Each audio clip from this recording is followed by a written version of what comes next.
Ever so often, you encounter someone who's not just navigating the system, but actively transforming it. Echo VanderWal, co-founder and executive director of the Luke Commission in Eswatini, is such an individual. From pioneering medical drone deliveries to establishing Africa's largest PSA oxygen plant, Echo's work is redefining healthcare delivery in underserved regions. Echo, welcome to the show. It's a privilege to have you here. Thank you very much. Thanks for having me. So just to kick off, would like to get to know you a little bit, the woman behind the Healthcare Innovation Organization. What led you here? How did you end up with such an amazing organization? Well, thank you. Thank you very much for allowing us an opportunity just to share a bit of our story and what's happened in Eswatini. Actually, my husband and I felt called to work overseas in healthcare when we were kids, and thankfully we had parents who supported our dreams, which were quite big initially. And in 2004, we had the opportunity to travel to Eswatini for the first time. And when we went there, of course, it was the height of the HIV crisis, and we started working in rural areas and connecting people that did not have money for transport or to reach healthcare facilities to primarily antiretrovirals at the time, but we started on a platform of comprehensive healthcare because we felt that it was a lot easier to reach people when you were not just dealing with one disease. And so that's how we started with a small team of 8. And by 2023, we had a team of 700. In 2023, we actually took care of 300,000 outpatients at our hospital. And really has been an amazing journey with the team that we've been working with. Sounds amazing. And if you could just explain the kind of work that you do. I mean, I think the healthcare supply chain or healthcare logistics is a lot more different than like one for a normal organization. Could you just give us a brief overview of what this looks like in your industry? Sure. Definitely healthcare logistics is the difference between life and death. And I think we all know that, but decoding it and figuring out how you do it at scale is something that we've spent the last 20 years working on. Thankfully, we have a team that's really dedicated to taking care of every person as their own family member. It's actually the motto on our name badges. Treat every last one as your father, mother, brother, sister, or child. When you put everything through that filter, it does change the way you approach things like supply chain. I can say, reflecting back on 20 years, more important than the medical care has been supply chain and developing not just supply chain, but supply chain excellence. What does it look like when you can measure how many lives were saved because supply chain was operating the way that it should be? And I would say that more than our work in healthcare has been work in logistics. And of course, supply chain so critical in logistics. But initially, we started working as a mobile team that worked in rural areas, and we now have a tertiary level hospital with specialized care, doing such things as joint replacements, cornea transplants, and other, quite complex type of procedures that are otherwise not available in the public space in Eswatini. And really, all of that is on a backbone of supply chain. And we've put a lot of effort into how do we systemize the supply chain process so that a life is never depends on whether the supply chain system is working. And we've done that, as you've mentioned, through drones, building oxygen plants, but primarily through a team that is committed to how critical supply chain is to the overall healthcare delivery. And also we've built a digital platform, which we call Luvelo, meaning compassion, because we feel that this is so critical to us being able to deliver compassion, which is our primary goal, but obviously does not happen without strong supply chain logistics operating in the background. So I would say that this digital system we started building about 8 years ago, and it has been informed by the challenges that we found on the ground and challenges that needed solutions.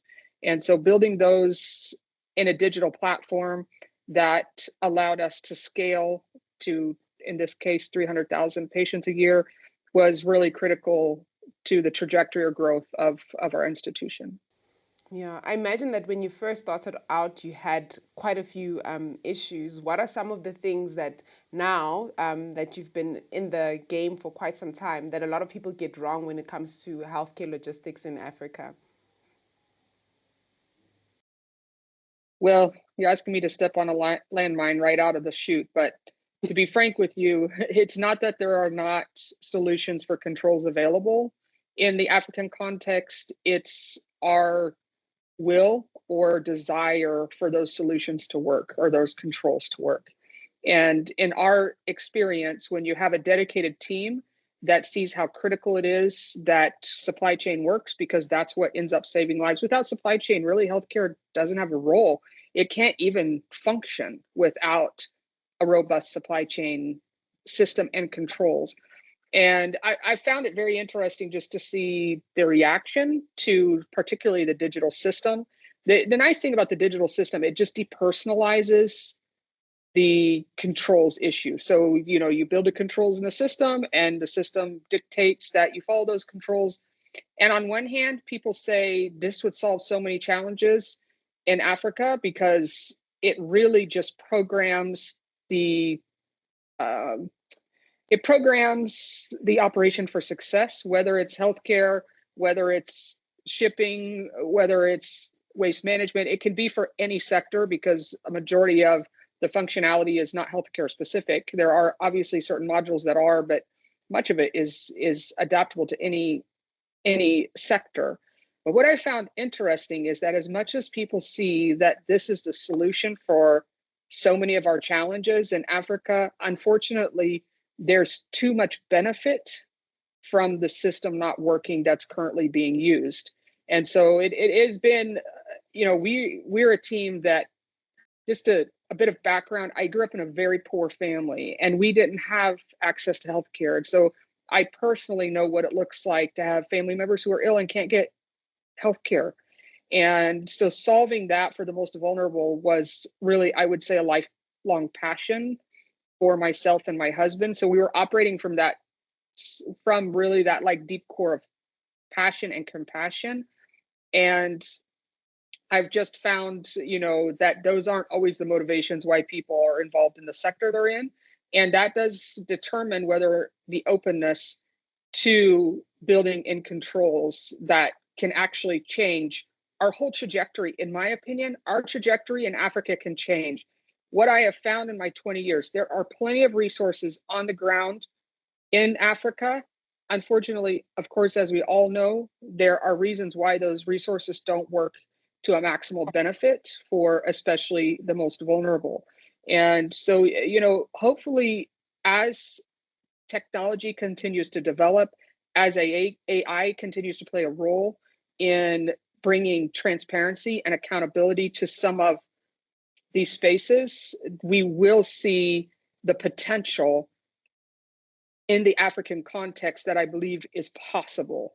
But our biggest missing ingredient from my vantage point is just a political will for change. Mm. I think you raised some really, really good points there, Echo. So I know you guys were deeply impacted by the USAID funding freeze. How are you managing that, or how have you managed that between purpose and practicality, obviously, during this crisis? Well, just as a bit of background, it has been a massive impact for us because we've been very faithfully funded by USAID for the last 15 years, so that we're a very critical partner for us. And in our experience in Eswatini, the money has been very focused on getting to the end beneficiary, of which has dovetailed with the way that we operate very well.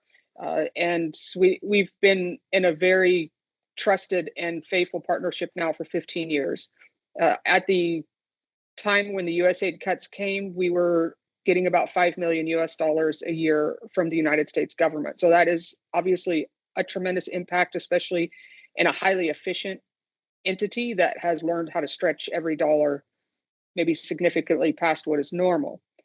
What I can tell you has been our fallback, and is our fallback with every challenge, is that the team always goes to the table and figures out okay, this is the latest challenge. We've been through a lot of other challenges. You've mentioned some of them, like not having oxygen during COVID. Our team was admitted 90% of our COVID ICU cases in Eswatini when there was no place for the patients to be admitted. So our team has stepped up to very difficult challenges in the past. And that's what I've seen happen again in the last 3 months. We're still in the middle of the pivot. We knew that there was going to be funding shifts coming in the next 5 years, because obviously with the funding for HIV and TB, you cannot fund a disease into infinity. And that's really what we were all staring in the face. But we all felt that that transition would happen by the year 2030. So we had already put some thought behind what that would look like for TLC. And obviously we're not expecting, the drastic immediate cuts. But what I found is a team that just really went into strategy rooms and said, okay, this is the equation. This is what we still feel called to do. This is what we believe we should be, where we should be investing our time and energy. And they've pivoted. And one of the main things that we've done is worked to turn on some of our own social enterprise revenue generation opportunities, which we did not have the margin or capacity to be able to really take advantage of in the past. But we've been, working to turn that on. Obviously, in an institution that's serving primarily the most vulnerable and the poor will never be able to fully fund ourselves. But we do believe this is a pillar that was underdeveloped, that needed to be further developed. And also going back to some of our grassroots level activities or opportunities that over the years, as we got really big, it's a little bit more difficult for the grassroots level donor, primarily from North America, to see where they can really have an impact. And so we've been able to re-engage the grassroots base, and that's actually been very encouraging. So we're by no means out of the woods yet, or out of the forest, or out of the difficult space, but we are working towards a more durable and sustainable future, not being so funded maybe by one source, and changing the way that we do business. For the last 20 years, we've taken care of every person who's come to us. We've never turned a person away. And we have delivered a very high quality healthcare service at a very low cost. In fact, our cost is one of the lowest in the region. Unfortunately, sometimes that is not so exciting to those who would like to be involved in certain agreements or kickback deals that we cannot be involved in. And so stepping back, the number of people that we're taking care of has been really critical to us being able to secure a more sustainable future. So those were difficult decisions for us, decisions we really didn't want to make, that I would say at the beginning felt forced. But over time, we understand that this is a much healthier way forward and future. And we're excited about the future, even though it's not what we thought would be happening in 2025, but we're trying to embrace it with both hands and make the best out of the situation. Yeah, and if you had the ear of global donors today, what would you ask them to do differently from the lessons that you've learned in this very short space of time that you've had to deal with this aid issue? Well, I think, I'm going to reflect back on how we, particularly as a country, expended donor funds. At times we were, I can say from TLC's side, we always were very careful with every dollar. We stretched every dollar, but sometimes I did not see those efforts being put forward in other donor spaces. In fact, I often felt conflicted with the US funding in general, because oftentimes I would see, for instance, I will use an example, the oxygen plant. When we were building the oxygen plant, we took out a loan from our local bank, FNB, to build an oxygen plant. Why? Because people were dying all around us. And if we didn't step out and do something about being dependent on South Africa for oxygen, we were going to, continue losing our people. And so we stepped out and we got a small grant about, what was it? I'm trying to do, it was about 600,000 US dollars. And from the United States government. And so we utilized that as part of building the plant. The plant cost between $4 and $5 million. And so that was a portion of the funding. What was really shocking that happened during that time is that we had a local technical working group that actually put in an application to Global Fund to fund more oxygen plants in Eswatini, and they did not quantify or declare that our oxygen plant existed. So that was quite disturbing that you would have a plant of its size, the largest plant of its type in Africa, the African continent, that could supply the entire country. But we went to Global Fund as a country and asked for more money, and we were not aware of what happened until it was done. What's very disturbing about that is that Global Fund is 40% funded by the United States government. So here you have a US investment fighting another US investment without even knowing it. So we have watched these inequities and actual just really gross misrepresentations to global donors happen over the years. Of course, we've stayed fairly quiet about it. It's not really an easy thing to deal with. And so, moving forward, I think global donors need to fund what works and has impact. And if it's not having impact and it's not working, they need to stop funding it, because to continue to fund that almost encourages behaviors that are not healthy for us as a continent moving forward. And I know some of the things that I'm saying are not popular, but we are probably one of the best examples of how global aid did not go the way that it should have. We were doing the work, other people were being funded, and they weren't doing the work. How do those misallocations happen? How is data tracked? I mean, we have such huge data sets from our digital system. There's over 800,000 patient records in our digital system. So we can track very, very precisely what work we're doing. And that work was not included in national or regional data sets so that we could get an equitable piece of that pie. Again, not looking for anything above, an equitable piece of the actual work that was being done. So our answer is a little bit different, because actually our crisis financially did not start when the global aid cuts happened in 2025. It started 5 years ago when COVID happened. We took up the majority of the burden for the country. We did not get funding. During that period, we didn't get a penny from from the Ministry of Health, and we didn't get any funding from our National Disaster Management Agency. The only funding that we got was from the US government. So this coordination at the very high level, I think, really needs attention, because moving forward, I do not think any taxpayer in another country is going to be okay with us utilizing their money in a way that is not accountable, measurable, trackable, and, to be honest with you, just treating other people like we would want to be treated. As taxpayers, none of us want our money wasted. And I think we need to really consider how critical it is moving forward that the very lives of our citizens depend on our accountability and transparency. And if we could strengthen that, I do believe that global donors will be willing to engage. But unfortunately, I think we are looking at a few very difficult years if those don't become our biggest priorities. Yeah, I think you've raised some very interesting points, Echo. Thank you for sharing that, and thank you for being open and honest. You touched a little bit on Luvelo, the mobile first digital ecosystem that you've built. Why did you create your own system instead of relying on other platforms? And can you just tell us a little bit about the system as well? Sure. Well, initially we actually were not building a system for export or for global subscription licensing. We were just building modules to solve our own pain points. Our initial pain point was scheduling. At the time, we had about 200 employees. We wanted a scheduling system that was automated so that people would be at the right place at the right time doing the right thing. And we did that, and it was so powerful.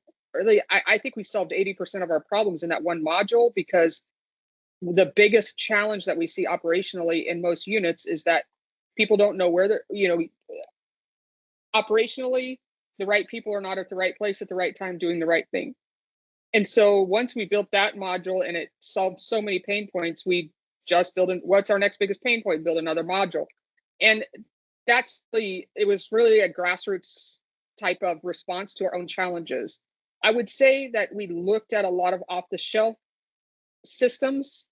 Unfortunately, there were a lot of silos, they were not integrated, and we wanted high visibility and high transparency in the system because we felt that that was what was going to allow us to bring the efficiencies necessary to do big things with small resources. And so it has really, over the years taken on a life of its own. It's its own separate company with registered IP internationally. But that was not how we started. We started because we had pain points on the ground. We looked for off-the-shelf solutions. We didn't find them. And so we decided to start building a system that solved some of those challenges.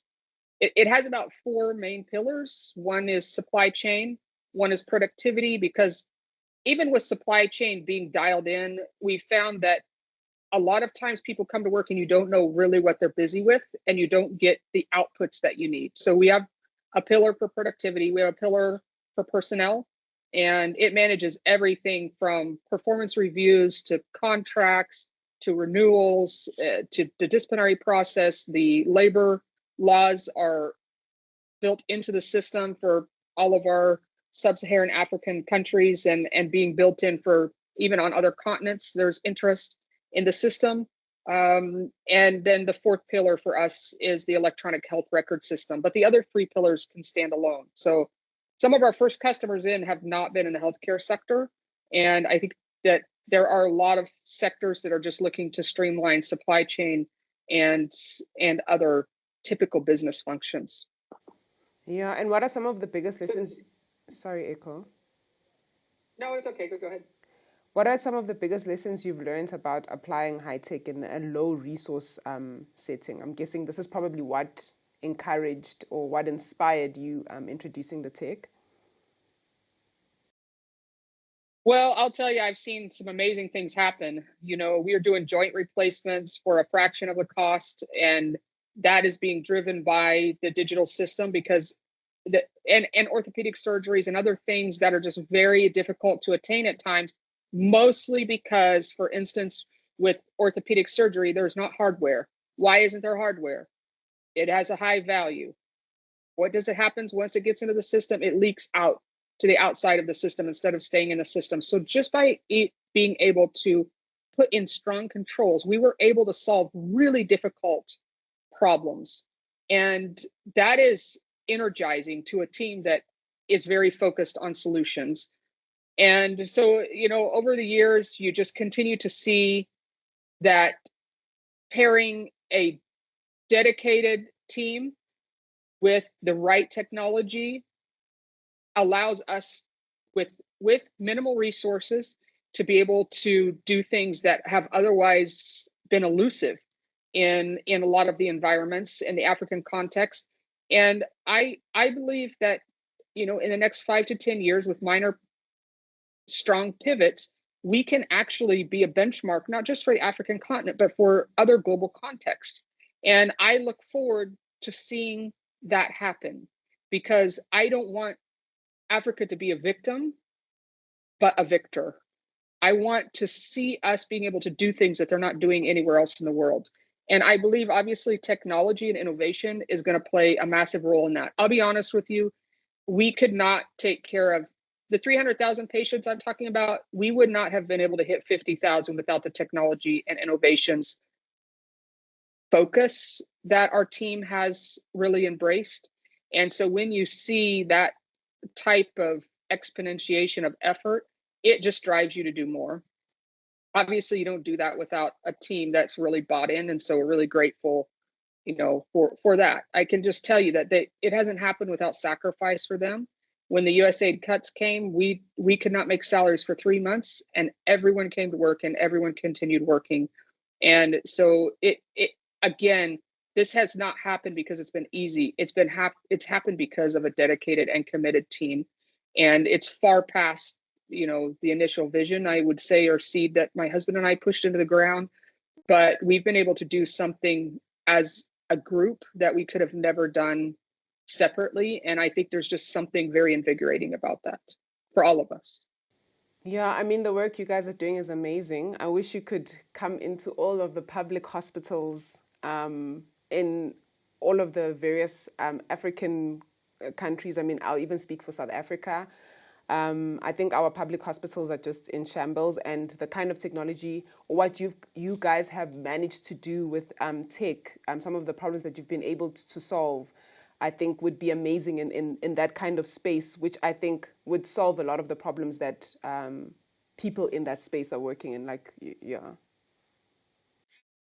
Maybe I could just share a little bit on the health side, because I focused a little bit on the broad business operations. But on the health side, what I think has been so catalytic is that our engineers built the electronic health record portion of the system from the bedside of the patient. I was trained in the US, came to Eswatini 20 years ago. We have since been given citizenship in Eswatini, so we are citizens of, of the nation and very much identify as citizens of the nation. In fact, we've raised 6 children in Eswatini. One of my sons has married Liswati, and I have grandchildren from Eswatini, so I'm Gogo. Don't forget about that. Recently started calling me Gogo. But so we're very much, this is like our home and a place that is very important to us personally. But I was trained in the US system. And in the US system, our digital systems that were, initially being built when I was training, they were built for one reason: billing. And if you look at a lot of our systems that have been built in Africa, they're built for one reason, which is the same but different. It's for grant reporting. Most of the digital systems worldwide have been built from back rooms for what? Making sure there's money flow. Not that that's not important, but I do think it changes the equation when you start at the bedside of the patient and prioritize the relationship between the healthcare provider and the patient as number one. And what we found is when that is right, your billing and grant reporting is right as well. I just think flipping the equation to the patient and the healthcare provider being first, people said initially, you're not going to be able to get buy-in for the system. To be honest with you, our team is so bought in, they think we can change the continent with some of the things that we've scaled and piloted at TLC. And they are really dedicated to seeing technology work. So I probably, if you told me that 10 years ago, I might be a little bit worried. I actually think this can take root, as you mentioned, in other countries in the African context and change the way we do healthcare business. And what would it look like if we do not lose our people unnecessarily? Because at the end of the day, that's what happens. If we don't manage our business operations and supply chain operations in the right way, we lose our family members.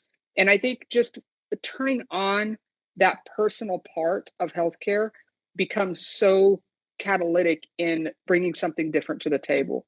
So it's been just really a joy for me to watch. I'm not a technical person, but I can see what outputs the technology brings. And so when you have a team that's dedicated to technology advancement and innovation, then you just continue to say, hey, you're doing a great job. You have a new idea. Let's see how we bring that to life. And that's really been my role, I would say, more as a cheerleader and looking at things from the endpoint standpoint. What outputs did we get as a result of this intervention or innovation? And it's been really, really fun to watch the team just continue to create solutions. So TLC launched Eswatini's first medical drone network. What problem was that solving, and how has it changed outcomes on the ground? Well, this one has a little bit of a personal component to it, which I'll share, and also very painful components. Our institution does the majority of the critical care work for snake bites in the country. And it's one of the reasons that we started an ICU, which is why we did so much work during COVID, is because we had decided for the black mamba bites that we want to have an ICU so that we can save people's lives that were prior were dying due to black mamba bites. And obviously, you know, one of the biggest issues is anti-venom being where it needs to be when it needs to be there. Anti-venom historically extremely expensive and not well controlled, because typically it's very valuable in the black market. So it goes into facilities, it goes out the back door, and when patients need it, it's not available. So how, trying to solve a problem, how do you store high value commodities at a centralized hub and dispatch on demand, we felt would be very helpful. Because what happened over time, we started the snakebite program about 6 or 7 years ago, and by 2024 we did not, we actually, yeah, in 2024 I think it had been about 4 years since we had anyone die at our hospital due to snake bite. So we had solved the problem once the people get to the facility, but people were still dying en route. So our initial goal was to be able to dispatch high value commodities from a centralized hub on demand. So particularly, like if you got bitten, we'll dispatch for you specifically, because otherwise it was just not possible to store anti-venom or oxytocin for postpartum hemorrhage or some of the other more critical drugs in facilities.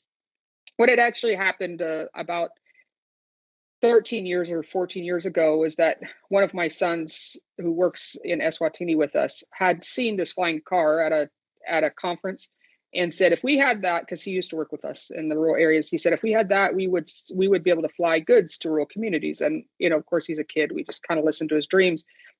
The flying cars never made it past prototype. There were some accidents and other things. But when the drones became more of a reality, they started doing due diligence on the drones. And at the time, Eswatini didn't have any drone regulations because there were actually no drone networks that were licensed in the country at all. So we went to the Civil Aviation Authority and asked what it would take for us to be able to put drones in the sky. And they said, we don't have the regulations, but let's work together and co-create them. And they did an amazing job of just driving this procedurally. And, you know, within a short space of time, we had our air transport license and our operations license. And in 2024, we're able to prove concept on drones. We were flying drones to the whole country, which, because Eswatini is a small country, we can, you know, accomplish some of those things. And it had a great proof of concept. We're just getting ready to increase our size of fleet and the operations. One of the really awesome things is that the drones that we're using, they're two-way delivery. So you land a drone and the healthcare worker can take out whatever you've sent them. It carries 4 kgs payload, which is actually quite a lot. And then once the healthcare worker retrieves whatever you've sent to them, then they can also put in things like labs and cut some of the issues with lab sample transport. And so, you know, the things you're able to do with it are actually quite a lot. So we're really excited to have been able to achieve this and to be able looking at growing the program. And yeah, it's really great to see things that are not even happening at scale in the developed world actually happening in Africa. And I think that's the thing that we need to really grab a hold of, is that we can do it and we can do it first. And we will do that because we commit to accountable and transparent systems that are going to take us to places that nobody else has gone. And to be able to make some of those things visible and realities is really exciting. Like when we had the drone launch, we invited all the local schools, and it was just so fun seeing them see innovation. And I hope those 8 and 10-year-old kids that were standing there at that drone launch, when they are 20 and 25, I hope they're doing things that have never been done before because they were introduced to innovation, excuse me, at a young age. Mm. I mean that's a beautiful point you're making.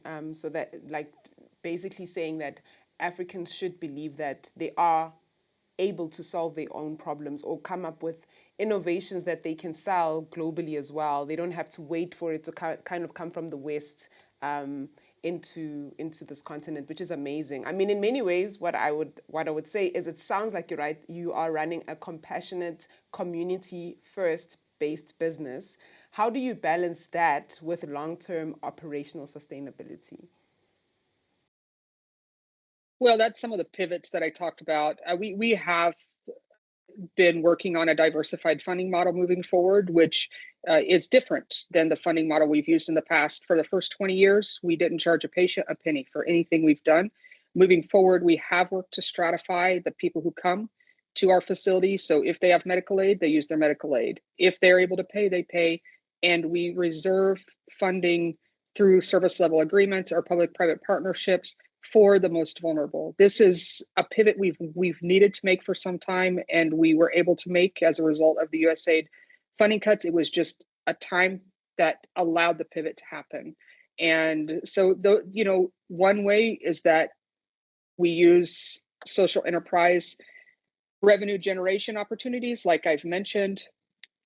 We have stratified ways to charge patients or to exempt them. We call it donor funded or client funded services. And then, of course, you will have your traditional donors and possibly some government donors investment, but that your work will not hinge on those investments. And so that's what we're working on moving forward, a more diversified, a durable funding strategy. And we're excited about the future. It'll look different, but it does not impact our core values or what our calling is or our mandate. And so that's what we're working, very hard to make sure that we don't deviate from that, while at the same time build a sustainable future. And what one policy or regulation, probably there's probably many, but if you can think of just one, do you believe needs to change to make the African healthcare supply chain greener or more efficient? Like what do you think the government needs to start thinking about? For me, it just goes back to controls. If controls are in place, we will put our dollars to good use and our people will live. And if we don't, we're going to continue to see failures that are not necessary. And so, the political will around controls is going to be critical moving forward.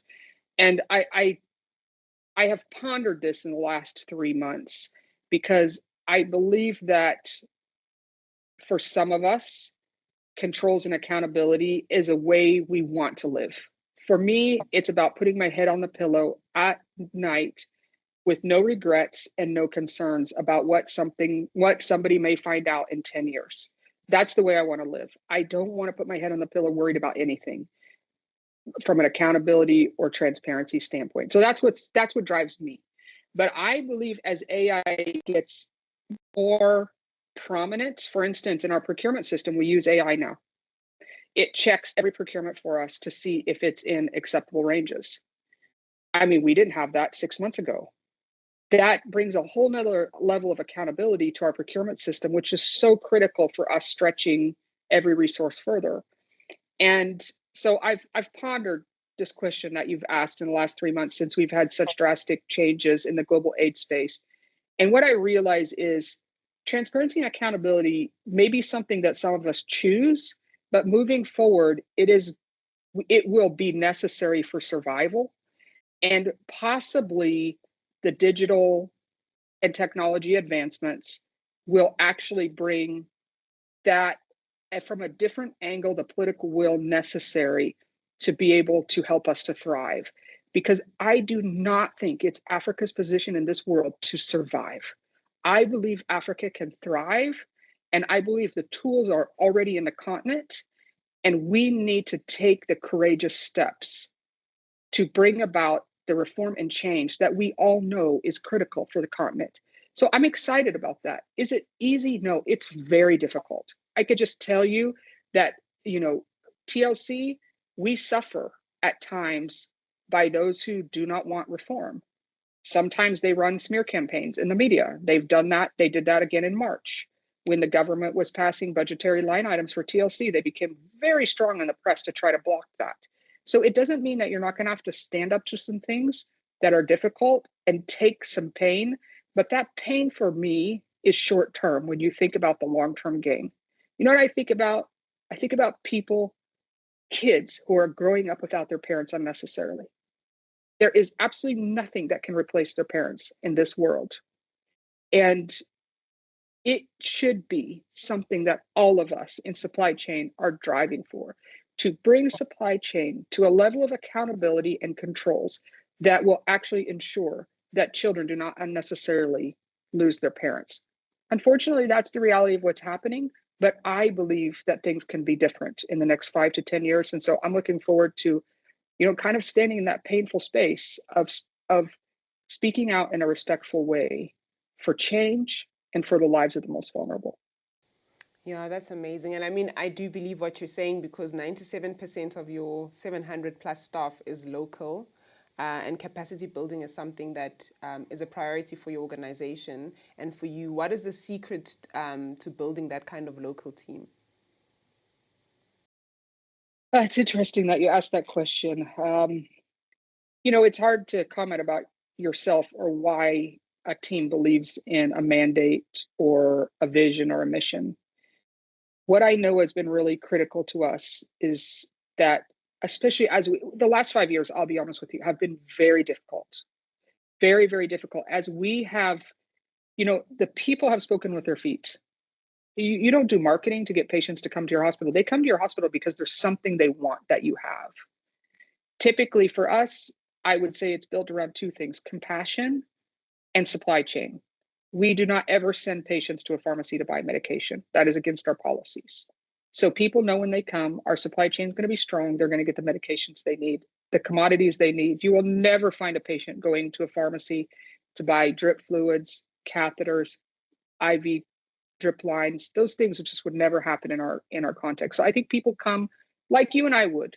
If we did not have money to pay for healthcare, we would go where the supply chain is most reliable. It's just human nature. And so as we move forward, I believe that making sure that these are the things that are prioritized is going to be so key and critical in the next steps.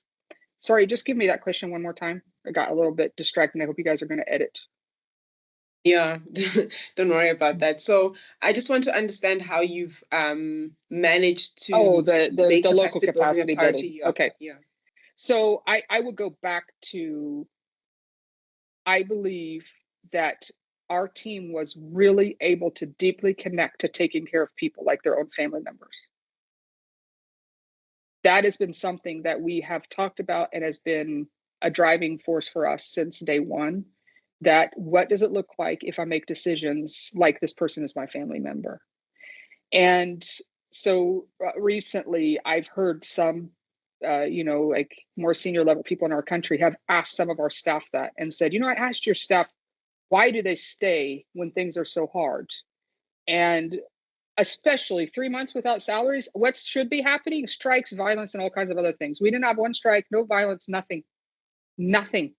Everyone kept working. Everyone stayed focused. And people ask me so many times, why are they doing that? And I said, why don't you ask them why they're doing that? Because it will be hard for me to be able to answer that question. Some of them said I did already ask them, and they said it's because you're transparent and you always tell them the truth. And I have tried really hard during, especially the last 5 years when things have been very difficult for us, to make sure that we sit down once a month as a family and discuss our challenges. And while at times people would say that's a risk, they could record you, take to the press, I just could not worry about that, because more important than what happens in the press is making sure that the people who have made this possible understand what our challenges are, understand what opportunities there are, and understand what we see the future looking like. And so I would say, it's just not only taking care of patients as your own family member, but taking care of staff as your own family member.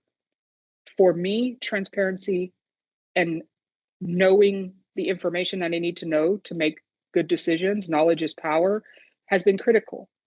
I grew up in a poor family. I know what it's like to be uh, discriminated against because you're impoverished. And I never want to do that to anyone, patient or staff.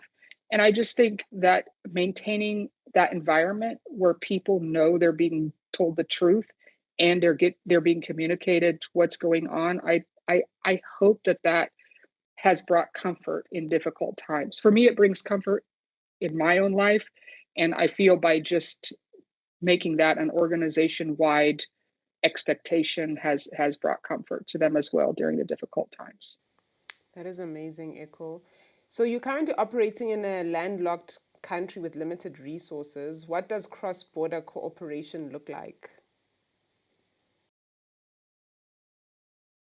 Well, we have a really good team that does our logistics, and we move a lot of goods into the country every year. We have just not struggled that much with cross border. We've been one of the areas where the government has given us very favorable provision is around our import of goods into the country, which we then provide to the nation for free. And so, we have not struggled with cross border issues. Possibly as we move further out into other countries, there may be things that we encounter then, but at this time, the cross border has just not been a challenge. We also have, for instance, our clearing agent logistics team that we work in Eswatini. We've worked with them for 20 years. We've never had a container delayed, never paid a penny of demurrage. There's just a process and a procedure, I would say, that's also being tracked in the system that help those things that would typically be very difficult or thorny to be more straightforward. Mm. And what is one risk in the African healthcare logistics that no one is talking about that you believe we should be thinking and talking about? I mean, I'm going to again go back to, unfortunately, there's political interference in a lot of spaces, which is playing a role in us not being able to deliver a high quality output at a low cost. And so I think being more courageous in recognizing that invisible interference in what is best for 99.9% of the people that live in our countries, I think is going to be really important moving forward. And, some of those more secretive, more private spaces are what is not allowing our supply chain to work as it should. I can give for instance in Eswatini. We have one of the highest healthcare budgets per capita of any African nation. We should have one of the best healthcare systems in the continent. Why is that not happening? There are real reasons why that's not happening. Unfortunately, some of those things will not be solved by you or I, but it will be important for us to be advocates in a way that can be heard. And I think that is our goal. TLC's goal, Luvelo's goal, is to advocate in a way for the most vulnerable that can be heard around data, around outputs, around innovation, around technology advancement. It is a long game. For sure, it's a long game. But I do think that some of these spaces that have been historically accepted are going to have to be adjusted moving forward. And it's not easy to say. Unfortunately, I think until we take some of these hard decisions, we may continue to live with the challenges that exist today. Yeah, no, I hear you. I think that's fair. And if you had one thing from this conversation that you'd like listeners to remember or to think about when listening or at the end of this conversation, what is that one thing? I think just to remember that humans were not built to survive, humans were built to thrive. And we need to continue to claim that as our goal, as our priority. If it's a faith based, you know, belief that you have, or you believe that we were created to really excel. I believe sometimes we easily accept a victim position, and I do not think we should. And I believe that the more of us, you even talk about local capacity building, the more of us that believe that we were created to thrive and not survive, the more breakthroughs we're going to see in the African continent. And I'm looking forward to seeing those things. I hope that I see some of those in my lifetime, and I hope I leave a lot of people behind who continue to live that out for the remainder of their life. No, I think I definitely believe that you will. I mean, I think I first saw you speaking at SAPEX last year, yes. And your presentation was amazing. I was really, really inspired by everything that your organization is doing and how you're doing things. Echo, I think we've reached the end of our recording. I don't know if there's anything I haven't touched on that you feel like is important for everybody to know before we close off our conversation. No, just thanks for the opportunity to be with you, and I do really appreciate this. I would say much more targeted focus on supply chain than I've seen in the past 20 years that I've been here. It's really been in the recent years when I've seen this becoming more headline. And I think that that's critical moving forward, because this is where our failure is most of the time, whether it's healthcare or whatever sector we're working in. And because we don't give it enough attention, we aren't able to capture some of the opportunities that are there. So we really appreciate you allowing us, to have a voice in the space. And we are very invigorated around supply chain, and we believe that supply chain excellence saves lives, and saving lives is our mandate in this world. And we believe that it's going to continue to have very strong focus moving forward, because it plays such a critical role in sustaining lives. But thank you very much for having us. We appreciate it. No, thank you very much, Echo. Thank you so much, Colin. We'll chat soon. I will definitely share the episode with you as soon as it's done with editing. Thank you so much for making time to join us. Thanks a lot. Yeah. Thank you. Have a great day. Thanks. You too. Bye.